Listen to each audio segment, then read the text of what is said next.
with WebEx. I think that's true for everyone. Mm. Yeah, Marnie, you've done so many of these. I don't know. You have. All right. Well, welcome everybody that is coming in now. We are going to get started in a few minutes.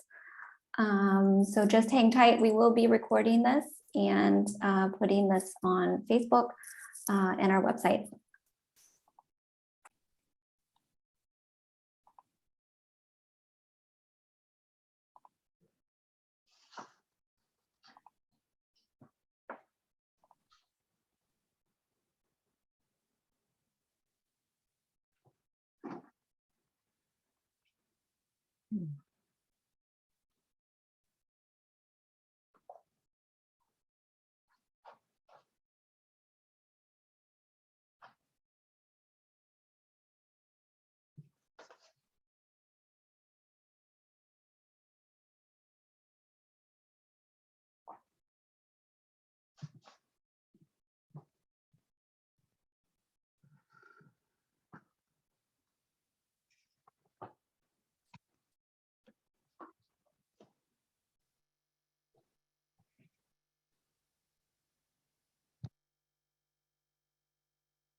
All right, welcome everybody. Welcome to the Global Disability Caucus's event on allyship, Learn More to Do More.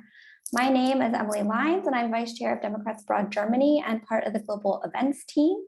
For those who want to click on the closed captioning button, you can.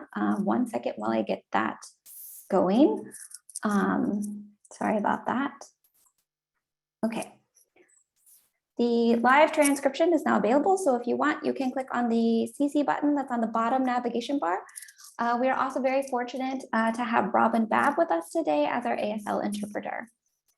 Please note that we'll be gathering questions for our speaker from the Q&A box. So if you have any questions, you're more than welcome to put them in the Q&A box and we'll address them at the end as time permits. I now have the pleasure of welcoming our international chair, Candice Garrison. Candice, take it away. Thank you, Emily, and thank you for facilitating today's event. And a warm welcome to everyone joining from around the world. It is my honor to be joining the Global Disability Caucus for this very exciting and important event. As Emily mentioned, my name is, now I'm on camera. Hi, everyone. I was just about to say, as Emily mentioned, my name is Candice Garrison, and it is my honor to serve Democrats Abroad as its international chair. For those of you who might not be as familiar with us, Democrats Abroad is the largest organization of US citizens residing outside of the United States. And we're also an official arm of the Democratic Party. So if you're tuning in, I encourage you to join what we're building today at democratsabroad.org. And if you are a member, to check out tons of our volunteer activities that are happening as we lead up to the midterms. This ties in really to what our mission as an organization is, and that is to provide Americans abroad with a voice in our government, and at the end of the day, to elect Democratic candidates who value what we value as human beings by mobilizing the overseas vote. As you know, and I have to repeat it just one more time, there is so much at stake this year. 34 US Senate seats, all 435 US House of Representative seats, 46 state legislatures, 36 state governorships. All of this is up for grabs in November of 2022. And the good news is that you have a voice, you have a vote in the upcoming election. Regardless of where you vote in the United States, be it in Florida or Maine or Arizona, you can vote. And I urge every single person on this call and listening in to go to votefromabroad.org. That's votefromabroad.org today, and request your overseas absentee ballot for all 2022 elections. The votes from abroad can and often do make the difference, especially in tight races, including in Georgia and Arizona in the 2020 presidential election. So just a few more quick notes from my side.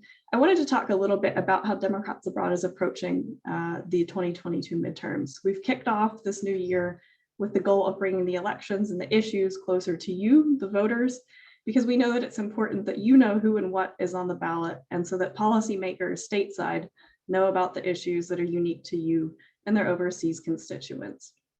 And in that vein, I want to thank the Global Disability Caucus, particularly Marnie Delaney and Denise Roy, for organizing today's event on one of these important issues that matters to us, and that is allyship. I have to say, I love the title, Learn More to Do More. This is a learning process for all of us, and I'm grateful that volunteers like Denise and Marnie and everyone else on the Global Disability Caucus Steering Committee have initiated this important conversation within Democrats Abroad. So looking forward to it. And with that, I will pass it to you, Marnie.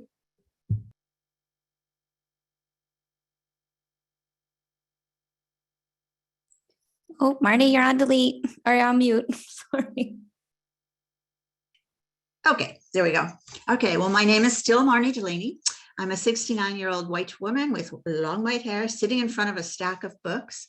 My pronouns are she, her, and I am very, very honored to be chair of the Global Disability Caucus.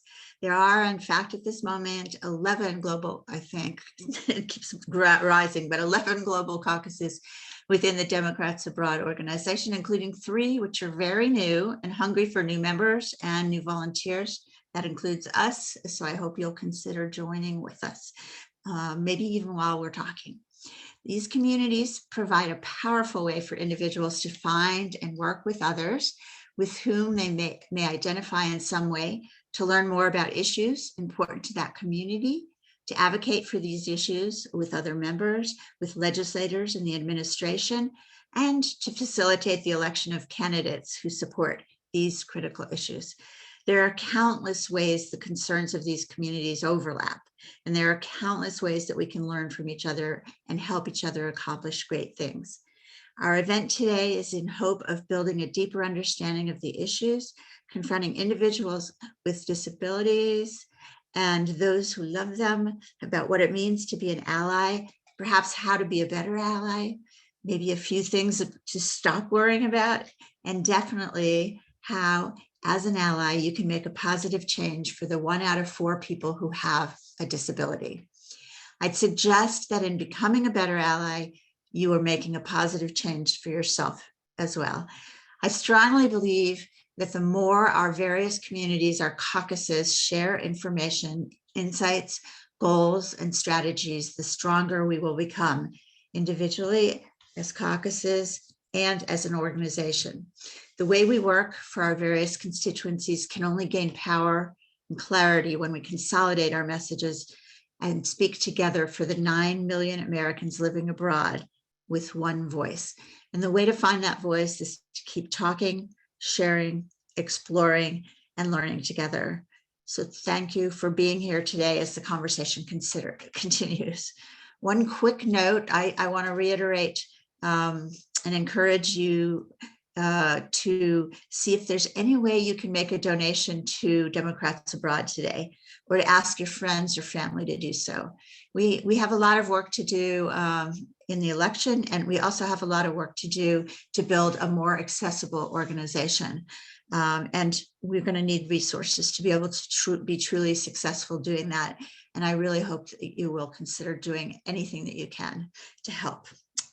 So to lead our discussion today, I want to introduce the fabulous Denise Roig, who is a founding member and steering committee member of DA's Global Disability Caucus, and who has established the word allyship as a watchword in the GDC. I think all of us would find it thoroughly appropriate to see her photo immediately adjacent to the word allyship in any dictionary. Thanks, Denise, for bringing us here today. Oh, thank you, Marnie, and thank you, Candice, for joining us. Hello, everyone. I'm Denise Roig. My pronouns are she, her, and my visual description is I'm an older white woman with brown hair, glasses, and wearing a striped turtleneck with a big gray collar. I'm sitting in a home office with a pale purple background. I just want to say up top that Democrats Abroad it's our Global Disability Caucus is working hard to make all our meetings and events fully accessible. We're thrilled today to have Joan Baez with us as our ASL interpreter. Thank you, Robin. She's in California, so you can imagine how early she had to get up for this. And thank you, Dom, for reaching out to Robin. I'm happy and humbled to be hosting this event, and especially grateful to Dom Kelly, our guest, for taking time from his incredibly packed life to join us for what I hope will be a far-ranging conversation on allyship, disability, and voting rights. I live in Hamilton, Ontario, Canada. It's a former steel town between Toronto and Niagara. I vote in California in Karen Bass's 37th Congressional District, and I'm one of the founding members of our Global Disability Caucus, joining as an ally alongside my 26-year-old daughter, Georgia, who has cerebral palsy, hearing loss, and ADHD. It's perfect that today, March 25th, is National Cerebral Palsy Awareness Day in the US. I've spoken a few times about allyship in this past year, which, by the way, was coined Word of the Year in 2021 by dictionary.com.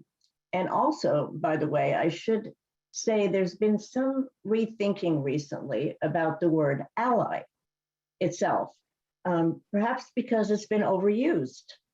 And some in the BIPOC community believe we need some new language, perhaps co-conspirators or accomplices. I actually kind of like both of those. But for our purposes today, we'll stick with ally. How to be one. How to be more than a person who just says, of course I'm an ally. Of course I believe in equality, inclusion, respect for difference, all those good and noble things.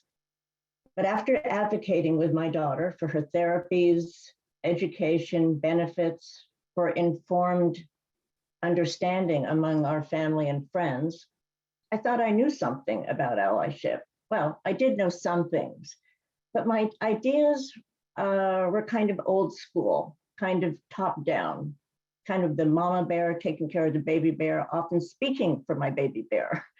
I didn't fully understand what has now become a beautiful disability rights mantra. Nothing about us without us.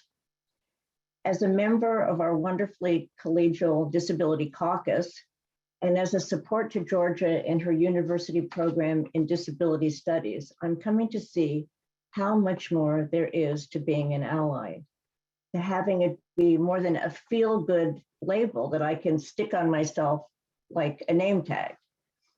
True allyship involves using my privilege as a non-disabled person, also white, to promote the rights and growth of those with disabilities. This is some of what I am called on to do. First, I need to educate myself.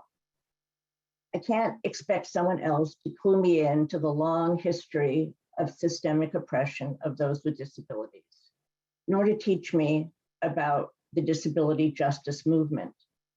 Second, I need to be mindful of language. The language around disability is changing, is shifting quite quickly.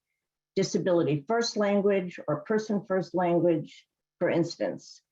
When I'm speaking with someone with a disability, I need to ask what words they are comfortable with, what they're comfortable hearing in relation to their disability.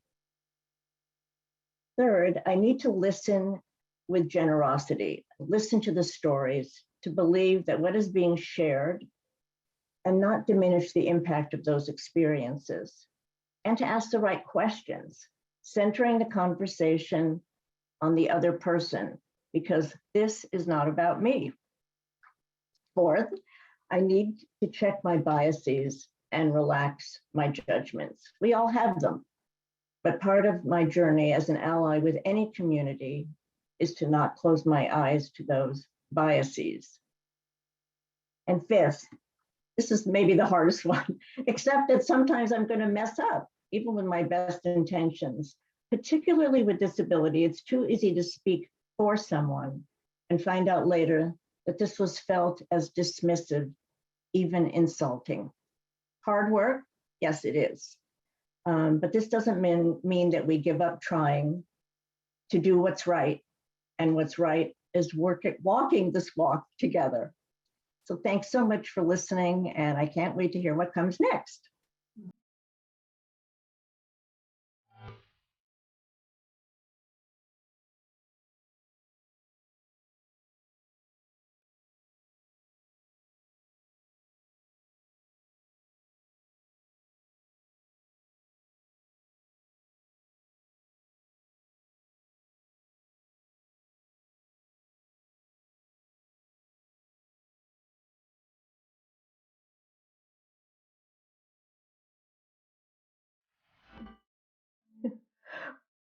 I now have the great pleasure of introducing our guest speaker, Dom Kelly, whose music you just heard.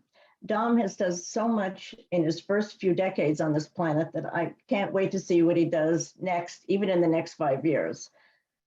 He's Georgia Finance Director for Stacey Abrams' campaign for Georgia Governor. And before this, Dom was Senior Fundraising Manager at Fair Fight Action, the voting rights organization created by Stacey Abrams, where he also headed up the Disability Council. Dom is a musician as well, having toured with his band, and they're called A Fragile Tomorrow, producing 6 albums and collaborating with the Bangles, Joan Baez, and the Indigo Girls. You've just heard a piece called I See My Son from the band's last album, Generation Loss. Dom has a bachelor's in music production, a master's in journalism, plus graduate certificates in social impact strategy and interdisciplinary disability studies. He's completing a second master's at the University of Pennsylvania in nonprofit leadership. Wow. Dom, welcome. We're so glad you're here. Why don't we start with your own journey as a person with a disability. You're one of triplets and became a disability advocate with your brothers when you were just 4 years old. Can you tell us more about this, your awareness, even as a child, that disability needed to be talked about and better understood? Yeah, well, first of all, thank you for having me, Denise and Marnie and everyone. It's an honor to talk to y'all this morning. One correction, that song was not "I See My Son," which is totally okay. That was a song we covered of my cousin Richard Farina's, and yeah, it was from a different album, but that is totally okay. I appreciate you playing our music. I always say that I was sort of like thrown into disability advocacy without much of a choice, in like a half-hearted kind of joking way. My mom, both my parents, my mom in particular, were extremely strong advocates for my brothers and I. And when we were somewhere about 4 years old, my mom realized that if we didn't tell our own stories, people were gonna decide who we were. And so we were sort of thrown into it. We were put in front of dozens of students older than us. We weren't even in school, and encouraged to talk to them about our disabilities. And so we started to do that. And for many years after that, we continued that work.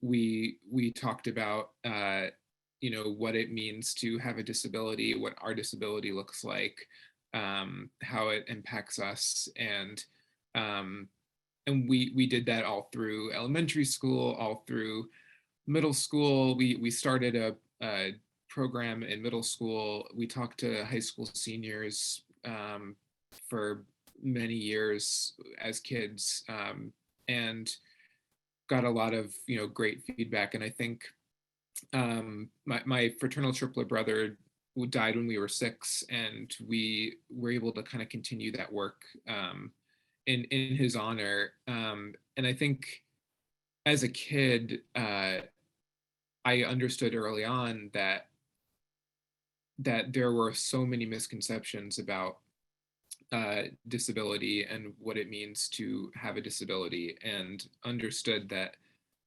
disability looks different for everybody.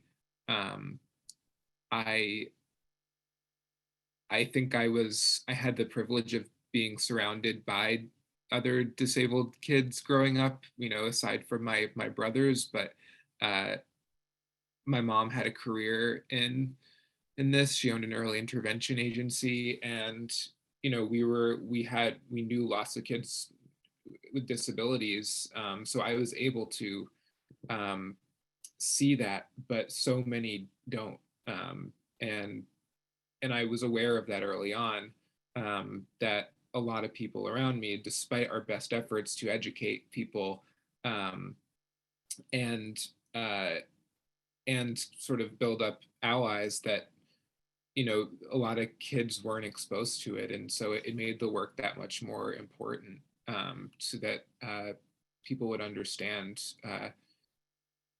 why I had to have a pass to get out of class early, why I needed to have the option to use the elevator at school, that it wasn't just because it was cool, it was that this was a necessary accommodation for me. So to sum that up, I think I was just thrown into into advocacy, and learned very quickly that it was necessary.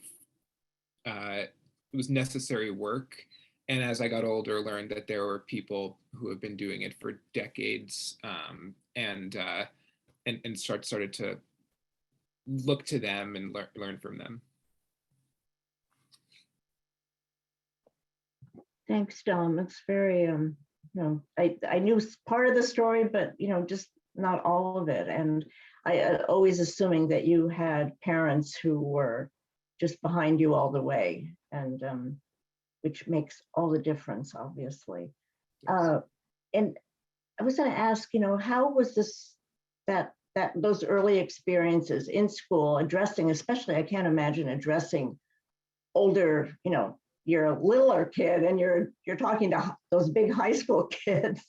How was this foundational in how you saw yourself in the larger community? I think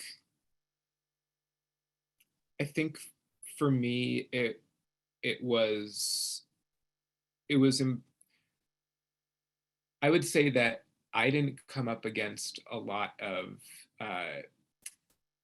teasing, any sort of like bullying around my disability. Occasionally people would make comments about, I wore braces on my legs till I was 13. Like, people would make comments, people would ask questions, and I would run into some of that, but I largely did not face some of the things that other kids with disabilities face in school, which I was lucky to not have to experience that. But I think my experience in educating other kids and getting past the fear of like being in front of older kids, even adults, we had to often teach adults about disability,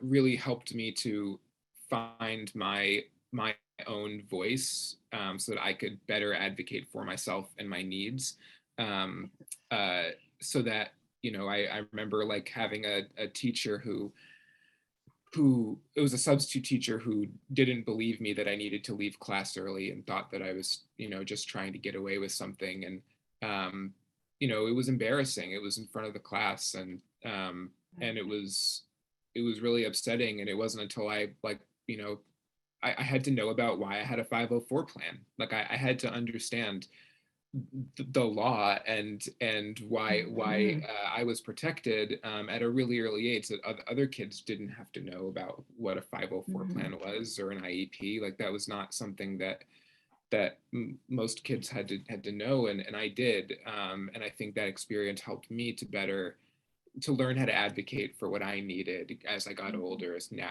as an adult.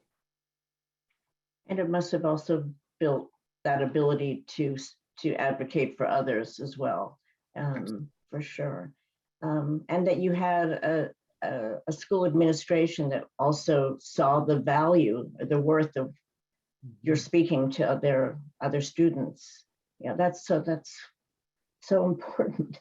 I wanted to know about, as who were some of your allies along the way, with your, best friend, and what they did, and how they supported you, how they made you feel? So my parents absolutely were allies, our biggest advocates growing up. I mean, definitely friends that understood our disability, that had our backs no matter what. I say our, like I'm talking about my identical brother too. We share this experience, so it's hard not to say it like that. And for me, I actually danced when I was a kid.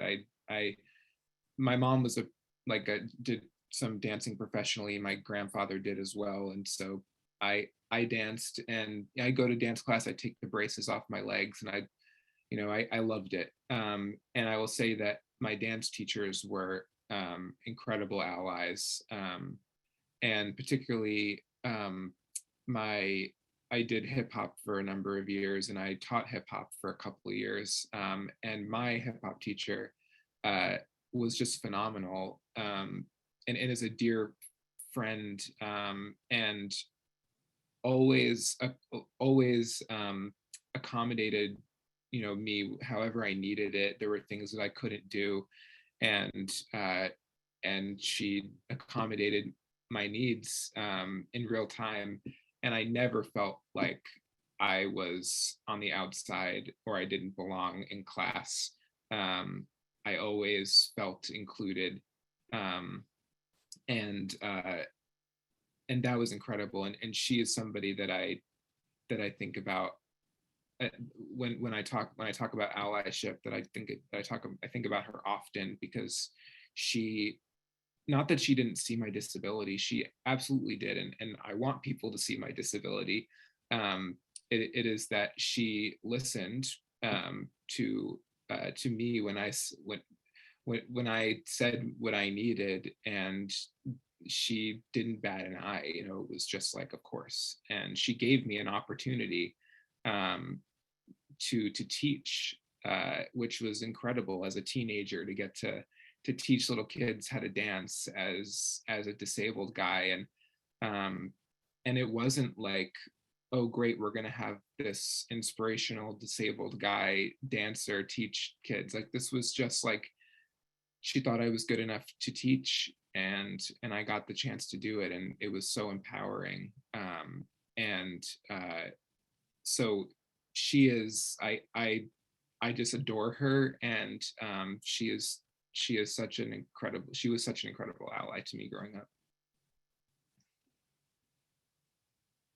She sounds remarkable. And there's something also about, that thing, oh, I don't even notice you have a disability, that it, we're used to saying it, oh, I'm colorblind, or, I don't even see whatever it is you have. And how we've come to claim that is, no, you need to see it. This is part of who I am. And I think that's one of the strongest things that has come out of the disability justice and all the disability studies programs, which I'm sure that they're very political, they're very frontal, they're based on queer theory and all of, they make us confront ourselves. So that's wonderful you had her. That's that you think of her often. I was going to say, I was going to ask you about the misfires. We were talking about, what Stella Young calls we love that term, inspirational porn. Unfortunately, she's not with us anymore, but she left us with so much, and that idea that I'm not here to inspire you. I'm not here to give you a lift. And so I was wondering about some of the misfires and how you deal with that.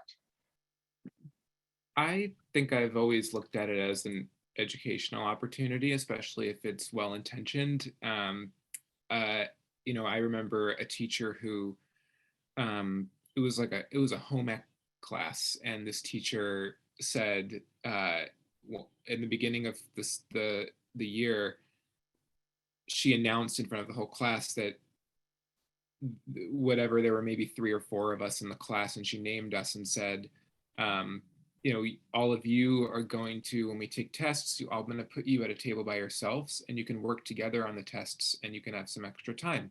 And I immediately knew that she had kind of lumped together the disabled kids in the class, and I'm assume some of them probably had IEPs. I had a 504 plan, but she just put us together. In her mind, she was giving us the opportunity to take extra time and whatever, and they may have needed that.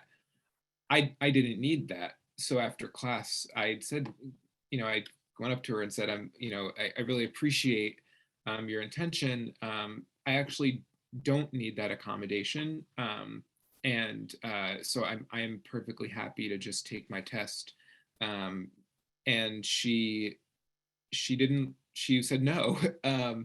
And she didn't think that I understood what I needed. And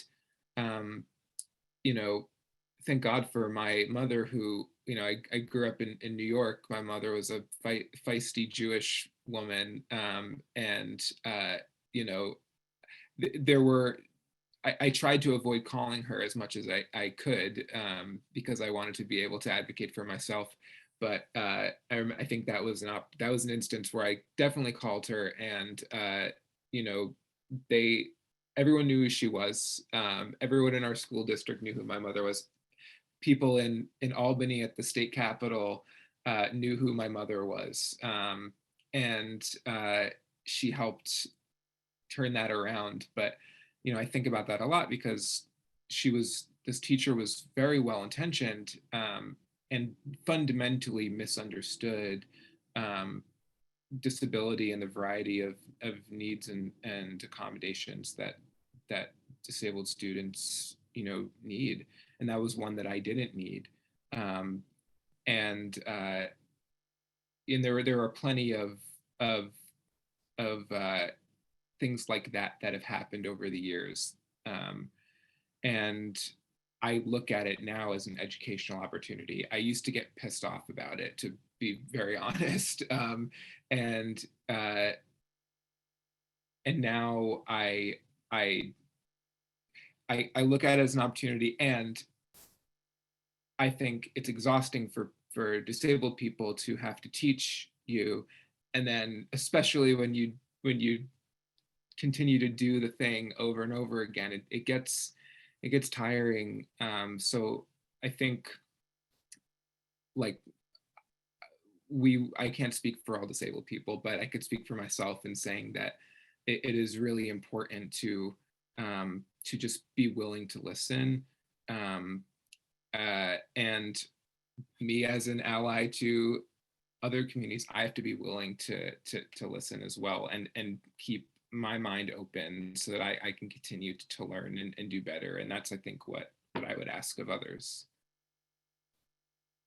That was just a wonderful response, because yes, there are, the mistake wasn't in necessarily starting out there with you, putting you at that table, but then to not listen to you, to not trust you, to not, you were already 12, and you kind of knew what you could do. Yes, I know, I've had many experiences like that with my own kid. Oh, she got an A, like, how did she do that? Well, so thank you. That was just a brilliant answer.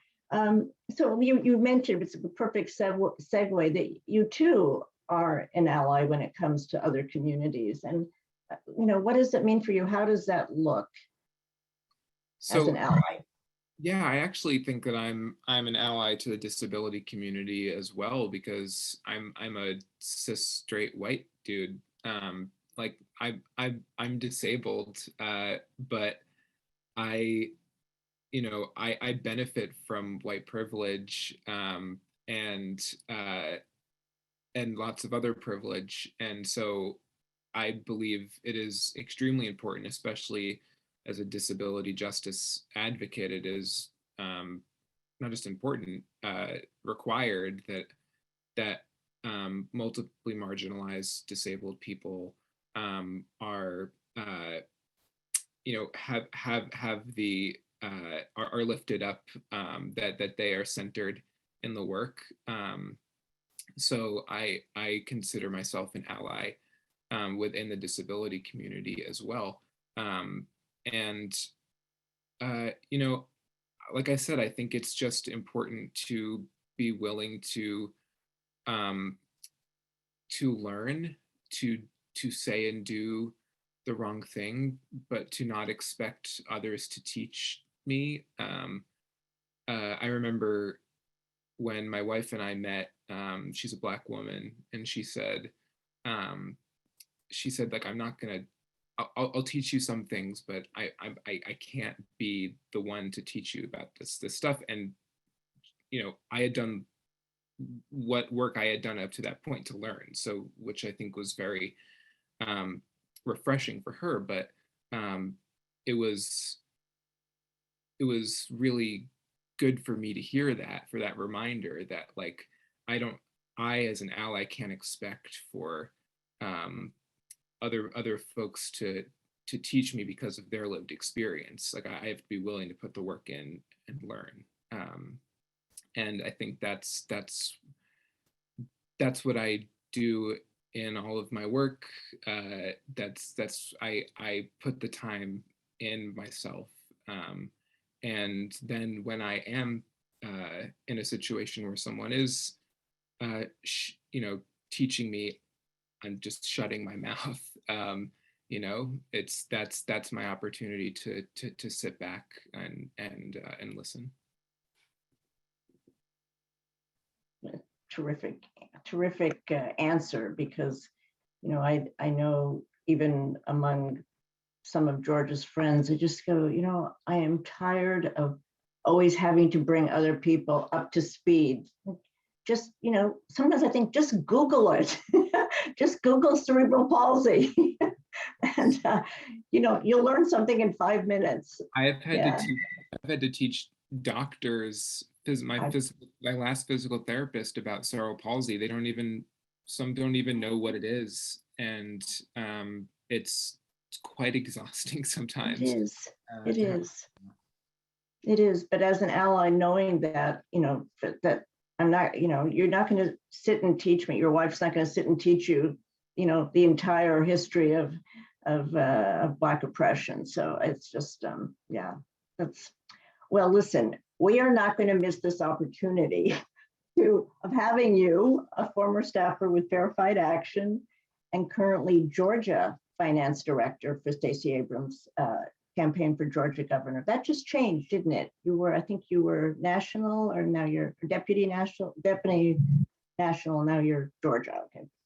To not also talk about voting rights and voter protection. You were also, or maybe you still are, Stacey's go-to person on disability. So what is being done to protect and promote these rights for those with disabilities? We're worried in Democrats abroad, because we vote from abroad. We're very concerned about voting rights, but what more can be done? A lot more has to be done. It's scary out there. I'll just talk about Georgia. Last year, when the legislature rushed through SB 202, and it was signed into law by Kemp, that law has impacted disabled voters significantly. You hear about in the headlines, we heard about in the headlines that passing out food and water to voters standing in line is now a crime, and that impacts disabled voters. Absolutely. And now Georgia is facing another election law, after the current governor said that he would not support another election law this session. There is another election law that just passed the House, and so Republicans are actively trying to disenfranchise, particularly Black and brown voters and young voters, but it impacts disabled voters significantly. In 2020, I think it was 53% of nationwide disabled voters used mail-in ballots, and the laws across this country now have limited how people can request mail-in ballots, how they can access them. Here in Georgia, some Republicans have even talked about trying to ban drop boxes for mail-in ballots. the threats against disabled voters being able to access voting is significant, and it impacts folks like you all who are in other countries who rely on mail-in ballots to be able to vote. So there are a lot of groups on the ground doing really incredible work. American Association of People with Disabilities, they have the Rev Up program. Rev Up program is in states across the country. They're here in Georgia. They do really great work to turn out the disability vote. Groups like ADAPT here in Georgia, Georgia ADAPT has been fighting for equitable access to the ballots for a long time. There are really incredible groups that are fighting this, groups that are in court fighting SB 202 and other election laws on the grounds that they are unconstitutional, that they violate the ADA. Like there's a lot of work being done to try and mitigate some of the harm. Unfortunately, a lot of it is done, a lot of it is law, and it will impact disabled voters. I was out at the polls during the primary in June of 2020 and saw people waiting in line for 7-8 hours with their babies in their arms, just trying to vote, particularly in Black and brown areas of our state.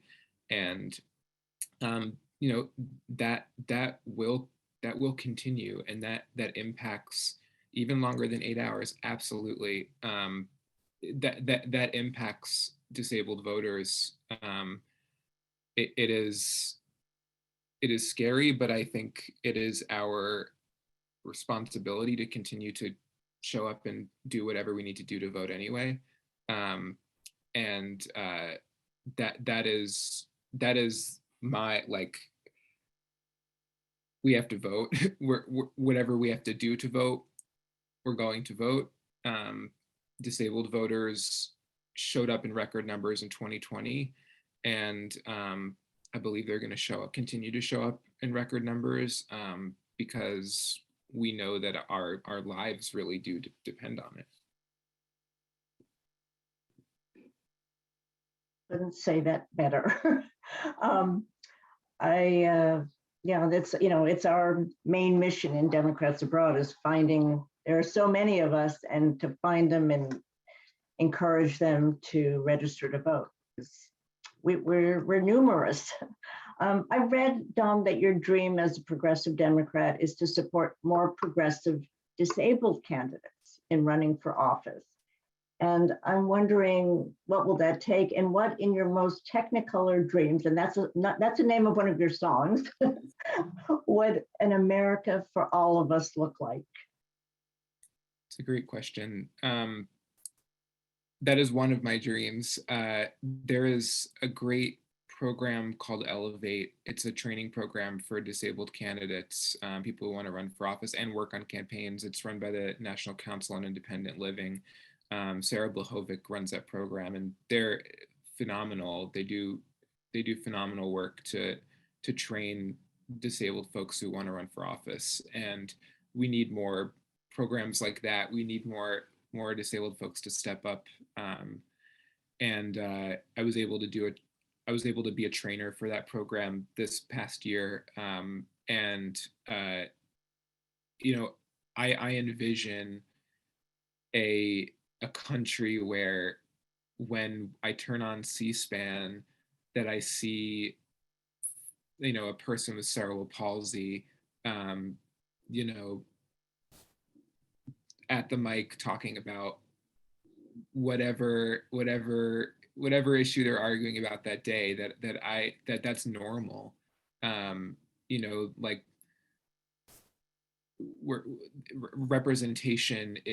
disability representation is at every level of government. That's something that I dream about. I also want more candidates who are not disabled to have disability rights and disability justice policy platforms. We are an important constituency, especially since the pandemic, there are 1.8 million more people identified as having a disability in 2021 than in 2020, as a result of the pandemic, likely as a result of the pandemic and long COVID. So we are a large constituency. We are not just a voting bloc. We are people whose lives are impacted by whoever is in power. Disabled folks in Georgia have been immeasurably harmed by lack of leadership in Georgia.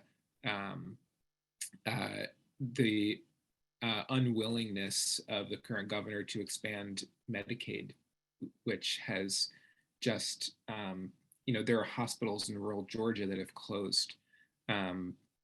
People who do not have access to medical care, and let alone transportation to get to a hospital that's miles and miles away, transportation that's even accessible. Like there are so many problems in our state that could have been solved, and had we had people who in leadership at the federal level, at the state level, at the local level, who actually care about disabled people. They love to, put disabled people in their ads, as inspiration. They love to use euphemisms to talk about us, and they don't like to do anything to help us.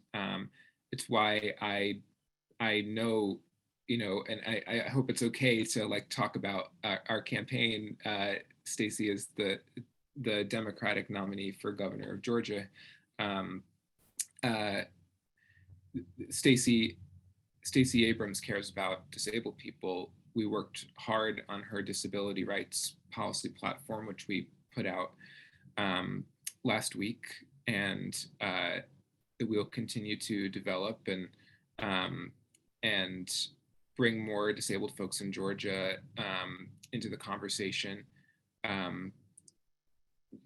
We need more people running for office who actually care about disabled folks and our rights to create a more accessible country.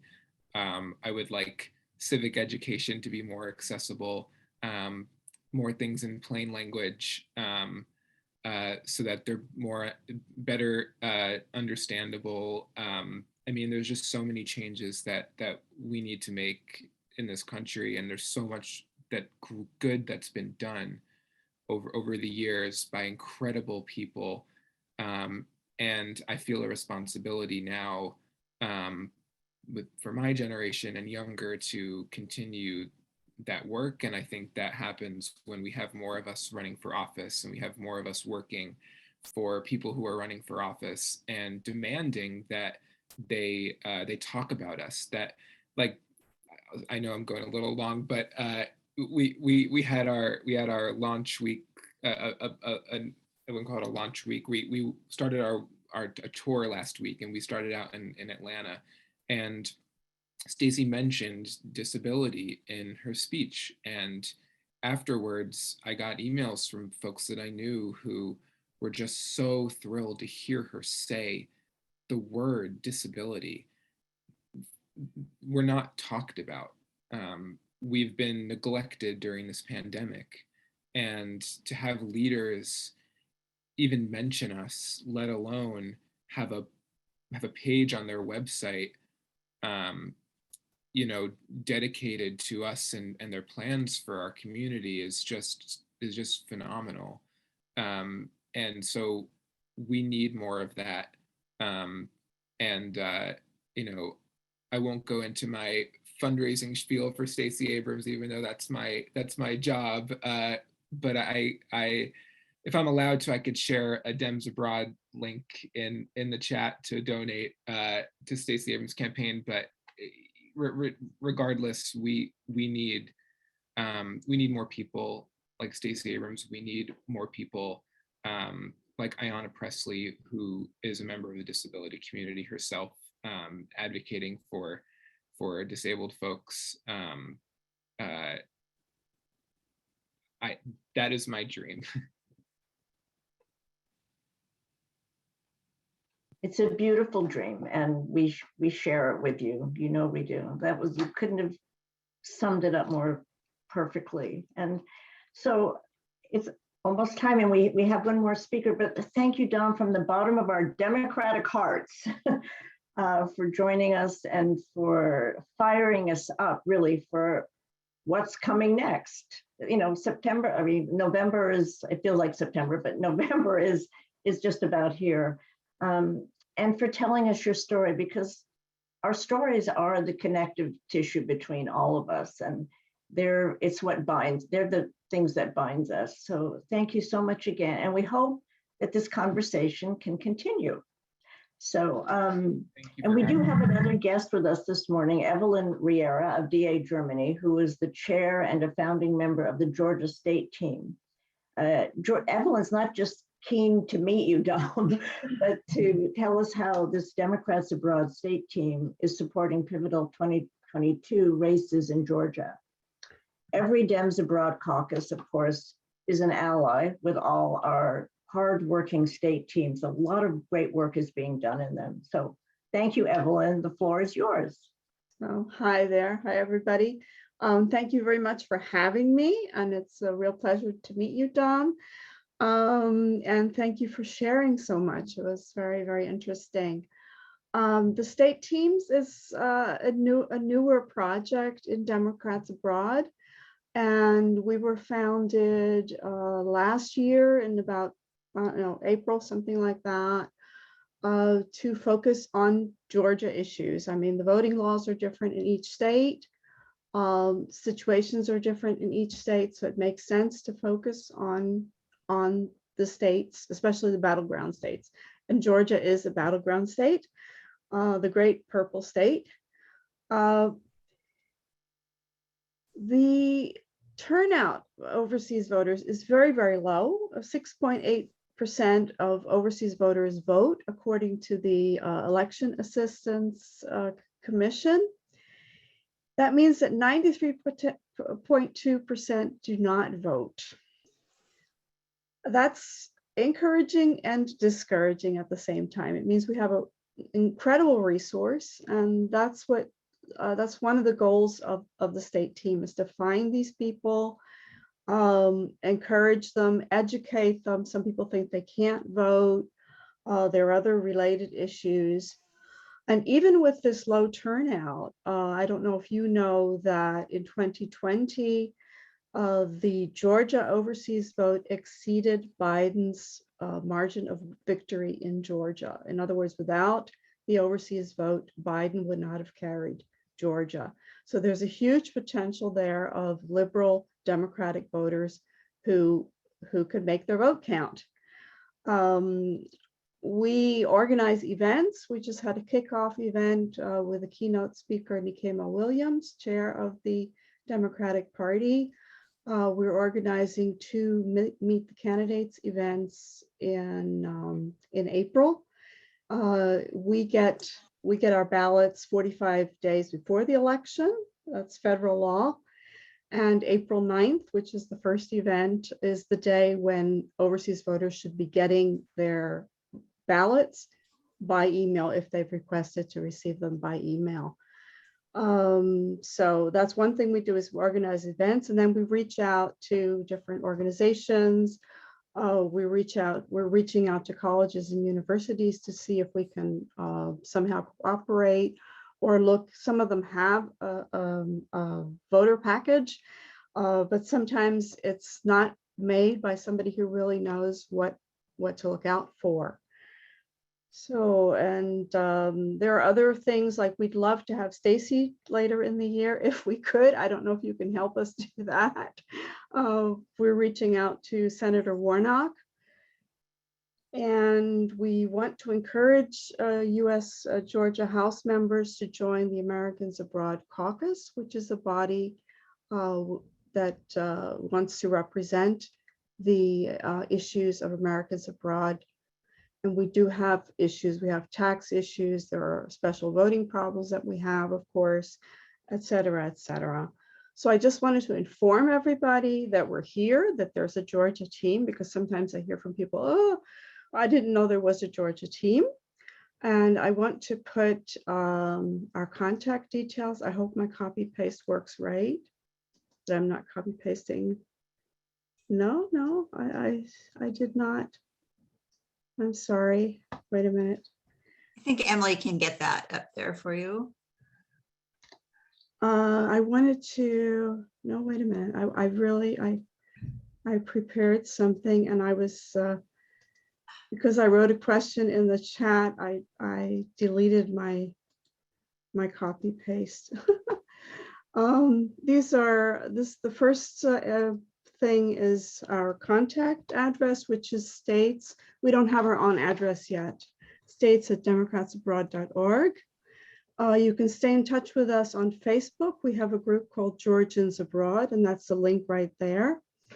Tomorrow we have an action hour with the Pennsylvania State team and the North Carolina team. If you want to volunteer to phone bank, which is one way to reach out to voters and get them to vote. And then we have the two Meet the Candidates events. The first one on Saturday, April 9th from 9 to 10 a.m. ET, Eastern Time. And the second one is on Wednesday, April 13th, 1 to 2 p.m. ET.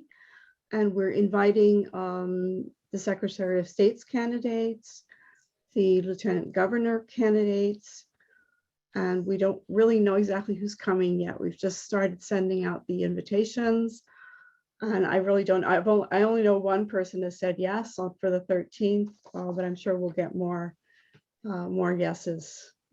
So thank you very much for listening to me, and I hope you can join us in some way, either as a volunteer or just come to our events. Great. Thank you. Thank you, Dom, Kelly, Denise Roig, and Evelyn Riera for sharing so many valuable insights with us and action items with us today. And thank you to everyone for joining in the conversation. Special thanks to International Chair Candice Garrison, all of our global DA caucuses, Emily Lines of the global events team, Robin Babb, our indefatigable, apparently, ASL interpreter today, and the always extraordinary Global Disability Caucus Steering Committee. Our events wouldn't have been possible without that whole team. So if you give me just a few minutes for a couple of important reminders, I'd really appreciate it. One is, don't forget to go to vote from abroad, register to vote, request your ballot, look for deadlines, other information, get some help if you need it. If you're an American living abroad and you haven't done so already, also consider joining Democrats Abroad. You can sign up now and there isn't any membership fee. So that's an easy, cheap thing to do today. So we hope that you'll also join the Global Disability Caucus as an ally. There are many opportunities to participate and make a difference, whether or not you've experienced a disability. Also, we're looking for volunteer ASL interpreters. Let us know if you're willing to help during important events and meetings this year. It would make a big difference. Again, please consider supporting our work by making a donation to Democrats Abroad. And there are finally, I just want to remind you that there are 10 other fantastic Democrats Abroad global caucuses, and there are no limit to the number you can join and assist and benefit from. So do consider checking out what's there for you. So thank you again for joining us today. I hope you'll keep up the good work and take care. Till next time, good night or good afternoon.